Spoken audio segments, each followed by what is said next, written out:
Comment se termine la série? Auteur Orfeu à lire 4 minutes publie le 27.05. 2021 mis à jour le 27.05. 2021, Medical Malpractice, est une mini-série sur le travail des médecins.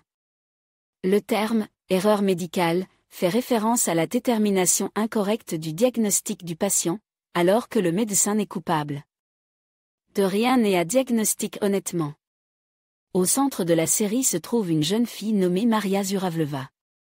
Elle est un bon chirurgien et réussit donc dans la vie. Mais il s'avère que la véritable Maria Žuravleva a été tuée au cours d'un voyage en train. Sa place a été prise par une autre personne. Avec elle voyageait une jeune fille nommée Zoya, qui a pris sa place. Elle commence alors à travailler à l'hôpital sous son nom. Après la mort de Maria, elle s'est approprié ses documents. Zoya a été emprisonnée à la suite d'une erreur médicale. Mais ce n'est pas de sa faute, car c'est son ex-fiancé Igor qui a commis l'erreur. Aujourd'hui, Zoya, sous le nom de Maria, travaille dans un hôpital. Son patron est Andrei Konstantinov. Ces deux-là sont tombés amoureux. Et pourtant, que se passera-t-il si le secret est dévoilé?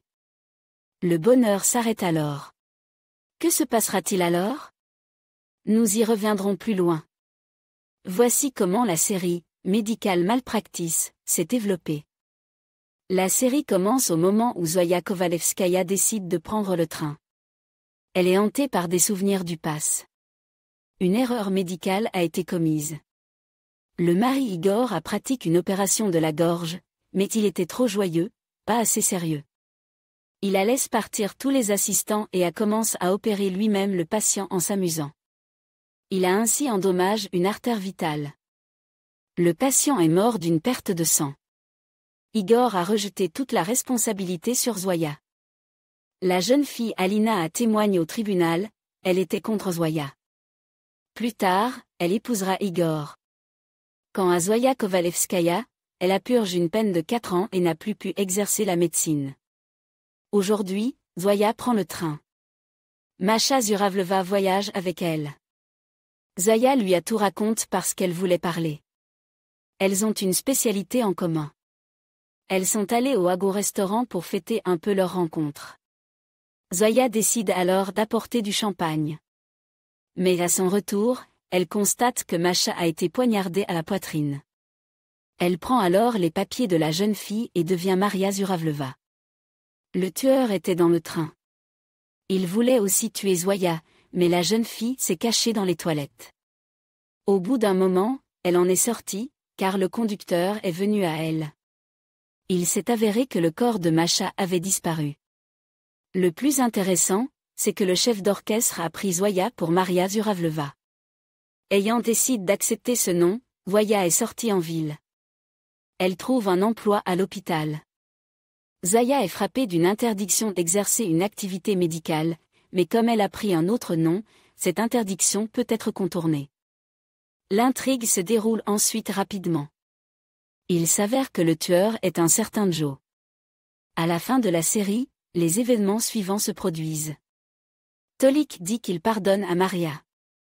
Il rencontre John, qui affirme que Zoya a pris la place de Masha. Si quelqu'un l'apprend, ils seront tous arrêtés. Il a été décidé, à l'initiative de Tolik, de laisser Masha en vie. Mais il faut qu'elle rédige un acte de donation pour eux. À l'hôpital, Andrei regrette déjà d'avoir décidé d'avoir une relation avec Masha. Zoya, qui est considérée comme Masha, décide de partir et rédiger une déclaration. Cependant, Anna Petrovna révèle la grossesse de Zoya. Andrei veut la récupérer et dit qu'il ne se soucie pas de savoir qui elle est vraiment. Tolik, quant à lui, attend Masha et lui demande ce qui lui est arrivé. Zoya dit la vérité sur la mort de Masha dans la calèche. Tolik, le frère de Maria, parle du fait qu'elle doit signer les documents pour la donation. L'appartement doit lui revenir. Masha et Tolik montent dans la voiture. Puis John les rejoint. Masha réalisait alors qu'elle sera tuée si elle signe l'acte de donation. La jeune fille se bat avec les hommes dans la voiture, et celle-ci a un accident, percutant un arbre. Masha parvient à sauver Tolik, mais John meurt. Anna Petrovna examine la jeune fille, dont l'état est bon. Il y a eu un procès. Zaya est condamnée à 2 ans de prison avec sursis pour avoir pris le passeport de Masha. Elle retrouve le droit d'exercer son métier de médecin, car Igor vient dire qu'il est responsable de la mort du patient opéré de la gorge. Zaya épouse Andreï. Elle est enceinte et attend des jumeaux. Tout va bien.